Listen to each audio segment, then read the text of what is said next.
نہ کریں۔ عزیزان محترم، جیسا کہ آپ جانتے ہیں کہ مرنے والی روحیں، ان کی نگاہیں ہمارے گھروں کی طرف ہوتی ہیں۔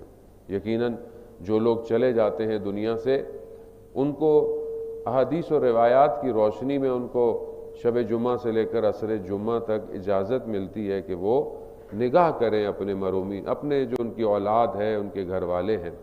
تو یہ ہمارے لیے بہت ضروری ہے کہ ہم شب جمعہ اور خاص طور پر شب قدر بھی ہے، اس میں بھی ہم ان کے لیے صدقہ دیا کریں اور ان کے لیے دعا کریں، ان کے لیے اعمال کو بجا لائیں۔ جن کے والدین ہیں، خدا ان کو سلامت رکھے، جن کے والدین دنیا سے چلے گئے ہیں، اپنے اعمال کو ان کی طرف ہدیہ کریں، کیونکہ وہ عالم برزخ ایسے ہی ہے۔ عالم برزخ میں ظاہر ہے کوئی فزیکل چیز تو نہیں ٹرانسفارم ہوتی۔ عالم برزخ میں جو ہم نیک عمل کرتے ہیں، جو بھی کام کرتے ہیں، وہ بہرحال ایک الگ فارم میں ان کے پاس چلا جاتا ہے۔ استاد آیت اللہ شہید دست غیب اپنی کتاب داستان آئیے شگفت انگیز کے اندر واقعہ بیان کرتے ہیں ایک عالم دین کا، کہ انہوں نے اپنے والد کو خواب میں دیکھا۔ انہوں نے پوچھا، ان کا انتقال ہو گیا تھا، انہوں نے ان سے پوچھا کہ بابا، یہ جو قبر کا عذاب ہے، یعنی عالم برزخ کا، یہ کیسا ہے؟ اس کو آپ ہمیں کیسے بتائیں گے؟ تو ان کے والد نے کہا کہ بیٹا، میں اس عالم یعنی اس جگہ کے عذاب کو سمجھا تو نہیں سکتا، لیکن میں اگزامپل دے سکتا ہوں، مثال دے سکتا ہوں سمجھانے کے لیے۔ کہا قبر کا عذاب بالکل ایسے ہے جیسے چاروں طرف پہاڑ ہوں اور تمہارے پیچھے بھیڑیے ولف لگ جائیں اور بھاگنے کی جگہ نہ ہو۔ کہا قبر کا عذاب ایسے ہی ہے۔ بھئی دنیا جیسے ہماری دنیا ہے، دنیا میں انسان کو مشکل ہو، پریشانی ہو، انسان کوئی نہ کوئی ارینجمنٹ کر لیتا ہے۔ الیکٹریسٹی چلی جائے، انسان جو ہے وہ جنریٹر لگا لیتا ہے۔ انسان کو کوئی گرمی لگے، انسان باہر نکل جاتا ہے۔ قبر سے کہاں بھاگے گا انسان؟ قبر سے بھاگ ہی نہیں سکتا، فرار ممکن ہی نہیں ہے وہاں سے۔ تو وہ جو عذاب ہے وہ بالکل ایسا ہی ہے، لیکن انسان کیونکہ دنیا میں ہے، اس کو احساس ہی نہیں ہے کہ ادھر کیا ہونا ہے، سارا دھیان ہی اس کا ادھر ہے، جبکہ اللہ اپنے نبیوں اور ائمہ کے ذریعے سے سب کچھ بتا چکے ہیں، سب کچھ دکھا چکے ہیں۔ ائمہ علیہ الصلوۃ والسلام نے حتیٰ یہاں تک کہا ہے کہ ہم تمہاری آخرت میں تمہاری شفاعت کریں گے، مگر تمہاری قبر کے لیے تم خود تیاری کرو۔ تو انسان یقیناً یہ ایام ہیں، یہ راتیں ہیں، یہ عبادتیں ہیں، یہ سب انسان اس لیے کرتا ہے کہ انسان اپنی قبر کو بہترین کرے۔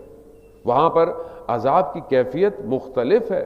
یہاں انسان کو چوٹ لگتی ہے، درد ہوتی ہے، انسان پین کلر کھا لیتا ہے، انسان بینڈیج لگا لیتا ہے، بہت درد ہو جس حصے پر انسان اس کو کاٹ دیتا ہے۔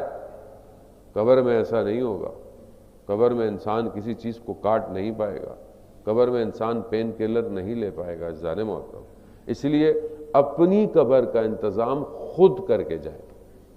پیچھے آپ اولاد کے اوپر ڈالیں کہ میری اولاد کرے گی۔ اگر آپ اپنے والدین کے لیے کچھ کرتے ہیں تو بہت اچھی بات ہے، آپ بہترین اولاد ہیں، باقی تو صالحات ہیں، لیکن آگے آنے والی نسل بھی یہ کرے گی یا نہیں کرے گی، ہمارے اوپر ڈیپینڈ کرتا ہے کہ کیا ہم نے ان کو اس قابل بنایا ہے کہ وہ ہمارے جانے کے بعد ہمارے لیے کچھ کرے۔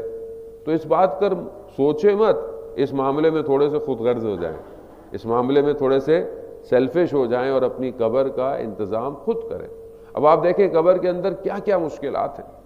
یہ لائف آفٹر ڈیتھ کہ جن لوگوں کو تجربات ہوتے ہیں، یہ لوگ بہرحال اوتھینٹک ہوتے ہیں، یہ آتے ہیں بیان کرتے ہیں۔ ایک شخص بیان کرتا ہے کہ میں کوما میں چلا گیا، حادثہ ہوا اور مجھے لگا کہ میں عالم برزخ میں ہوں اور ایک ٹنل ہے اور میں اس ٹنل میں دوڑ رہا ہوں، کوئی خوف نہیں ہے، کوئی گھبراہٹ نہیں ہے، لیکن ایک روشنی ہے دور، لیکن میں اندر دوڑ رہا ہوں، لیکن ایک آواز ہے جو میرے کانوں میں گونج رہی ہے، اور وہ کیا ہے؟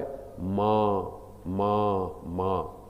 اور اچانک سے مجھے وہاں سے اٹھایا جاتا ہے، میرے بچپن سے لے کر میری جوانی تک مجھے صرف ایک کیمرہ میری زندگی کا دکھایا جاتا ہے۔ یہ جو آپ زندگی گزار رہے ہیں ہم، یہ 360 ڈگری ہے نا، 360 کیمرے ہیں ہماری زندگی میں، کوئی یہاں سے ہے، کوئی یہاں سے ہے، کوئی سامنے سے ہے۔ اسی لیے ابھی میں آپ کو دیکھ رہا ہوں، میں ابھی اور جاؤں گا، میری زندگی میں کتنے لوگ ہیں جن کی کیمرے سے میری زندگی چل رہی ہے۔ کہا مجھے صرف زندگی کا ایک کیمرہ دکھایا گیا، اور وہ کیا تھا؟ میری ماں۔ میں جب بچپن میں تھا اپنی ماں کے ساتھ، بڑا ہوتا گیا ماں کے ساتھ، ماں، یہاں تک کہ میں جوان ہو گیا، اور اس کے عمل بھی اچھے تھے، برے نہیں تھے، مگر کہتے ہیں اس پورے سفر میں، یہ جو پوری مجھے فلم دکھائی گئی، مجھے اس میں صرف یہ احساس دلایا گیا کہ تم نے ساری زندگی اپنی ماں کے چہرے کی طرف محبت سے نگاہ نہیں کی تھی۔ صرف ایک چیز دکھائی گئی، صرف ایک چیز دکھائی گئی، ایک چیز دکھائی گئی کہ انسان اپنے والدین کی طرف، اور یہ آپ جانتے ہیں عبادت ہے، والدین کے چہرے کی طرف محبت سے دیکھنا، شفقت سے دیکھنا عبادت ہے۔ ایک اور شخص جسے یہی تجربہ ہوا کہ حادثے کے ساتھ، کہ اس نے بھی دیکھا کہ جب اس کی آنکھ کھلی تو دیکھتا ہے کہ کچھ لوگ ٹیبل پہ بیٹھے ہوئے ہیں، کچھ نظر نہیں آ رہا، مگر سمجھ گیا کہ میں برزخ میں چلا گیا ہوں اور میرا حساب کتاب ہو رہا ہے۔ کہا ان میں سے ایک شخص اٹھ کے آیا، وہ جب اٹھ کے آیا تو جب وہ یہ بات بتا بھی رہا تھا تو اس کے بدن کی کیفیت کانپنے والی تھی۔ وہ کہہ رہا ہے کہ وہ شخص جو میرے سامنے آیا اس کا چہرہ اتنا خوفناک تھا کہ دنیا کے بھیڑیے جانور بھی اتنے خوفناک نہیں ہوتے۔ اس نے مجھ سے کچھ نہیں کہا سوائے ایک بات کے، کہا کہ تم اپنی وائف کو، اپنی زوجہ کو فلانے الفاظ سے کیوں پکارتے تھے؟ یعنی انسان ہے، دنیا ہے، زندگی ہے، انسان کسی کو مذاق میں کچھ کہہ دیتا ہے، کسی کو ایسے الفاظ پکارتا ہے کہ جو اس کو شاید اچھے نہیں لگتے، لیکن شاید ایج کی وجہ سے، احترام کی وجہ سے کوئی کسی کو کچھ نہیں بولتا۔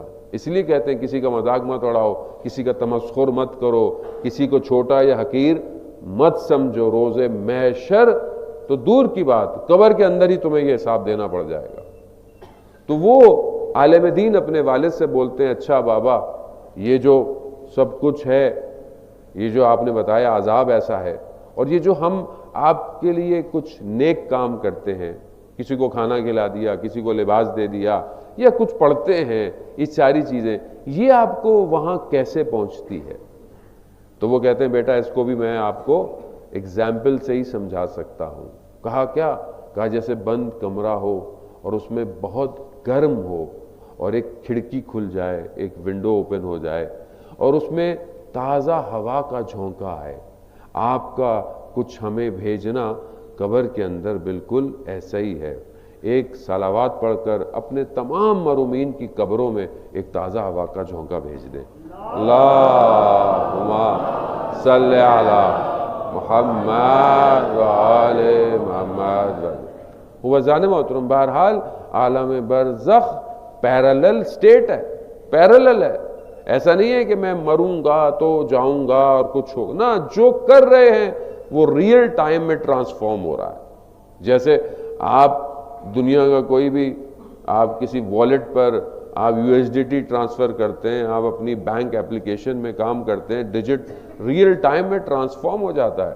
خوب ہر عمل اس عالم میں ریئل ٹائم میں ٹرانسفارم ہو رہا ہے، اور انسان جس حالت میں مرے گا اسی حالت میں اٹھایا جائے گا، وہی ٹرانسفارمیشن ہے۔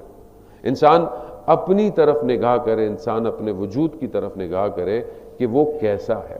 پھر اس عالم دین نے اپنے بابا کو دیکھا تو ان کے ہونٹوں پر زخموں کے نشان تھے۔